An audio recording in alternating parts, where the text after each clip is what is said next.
नमस्कार दोस्तों, आप सबका बहुत बहुत स्वागत है मेरे यूट्यूब चैनल में। आज हम अगला भाग में पढ़ेंगे कि भगवान सभी देवतागण ब्रह्मा जी के पास क्यों गए। तो चलिए वीडियो शुरू करते हैं। जब अश्वमेध यज्ञ के संपन्न होने के बाद शीघ्र ही पुत्र कमेष्टि यज्ञ आरंभ कर दिया गया। इसी बीच देवताओं के प्रतिनिधि भगवान ब्रह्मा के पास गए और बोले, हे परमपिता, आपसे वरदान प्राप्त करके रावण इतना शक्तिशाली हो गया है कि वह अपनी इच्छा अनुसार सभी पर अत्याचार कर रहा है।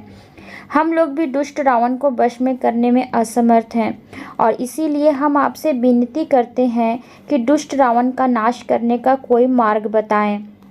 ब्रह्मा जी ने पल भर इस पर विचार किया और फिर बोले, वरदान प्राप्त करते समय रावण ने मनुष्य के हाथों मृत्यु से बचने का अभय दान नहीं मांगा, क्योंकि वह मनुष्य को अत्यंत तुच्छ समझता है।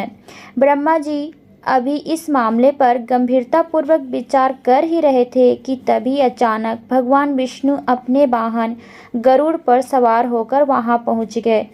अनेक सूर्यों के समान तेज वाले चतुर्भुजधारी भगवान ने दैवीप्यमान केसरिया रंग के वस्त्र धारण किए हुए थे और उनके हाथों में शंख, चक्र, गदा और कमल का एक पुष्प था।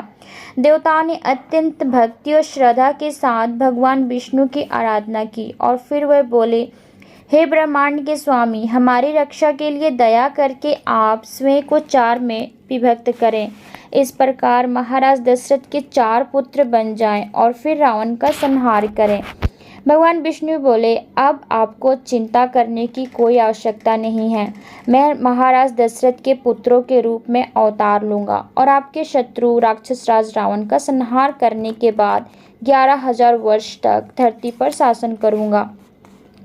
यह कहकर भगवान विष्णु रहस्यमय ढंग से अंतर्ध्यान हो गए और यह देखकर देवतागण चकित रह गए। इसी बीच महाराज दशरथ द्वारा किए जा रहे यज्ञ की अग्नि से अत्यंत काले रंग का एक असाधारण व्यक्तित्व प्रकट हुआ, जिसके शरीर में सभी अंगों का शुभ चिन्ह अंकित थे।